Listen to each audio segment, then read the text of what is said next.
Yeah. Napansin mo ba kung gaano kabilis magbago mundo kapag wala ka nang maipakitang laman sa bulsa mo? Dati ang daming gusto kang kasama, ngayon parang hangin ka na lang pag tahimik at kapos ka. Pag meron kang pera, biglang solid ka sa mata nila. Mas mabigat opinion mo, mas madali kang lapitan bigla. Pero kapag ikaw na yung hirap bumangon, doon mo makikita kung sino talaga yung may totoong panahon. Hindi naman masama mangarap yumaman, pero masakit lang isipin minsan na may mga taong iba makitungo kapag wala kang maibigay.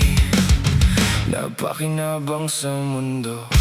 Habang tumatagal, mas lalo kong naiintindihan na minsan respeto may kasamang presyo sa mundong ginagalawan. Kapag wala kang pera, parang mahina boses mo. Iba tingin sa'yo ng ilang tao, yung dating may respeto sa pangalan mo, biglang malamig ang pakikitungo pag wala kang maipakitang progreso. And that's the truth, nobody says out loud. Minsan value mo sinusukat sa laman ng wallet somehow. Pero kahit ganito yung takbo nitong buhay, hindi pera lang ang basehan ng tunay na pagkatao inside. Nakakatawa minsan kung sino pa yung simple, sila pa yung marunong makinig kapag bagsak ka mentally. Habang yung iba tingin agad sa'yo mababa kapag wala kang kotse, pera o magandang estado sa mata nila. Hindi mo kailangan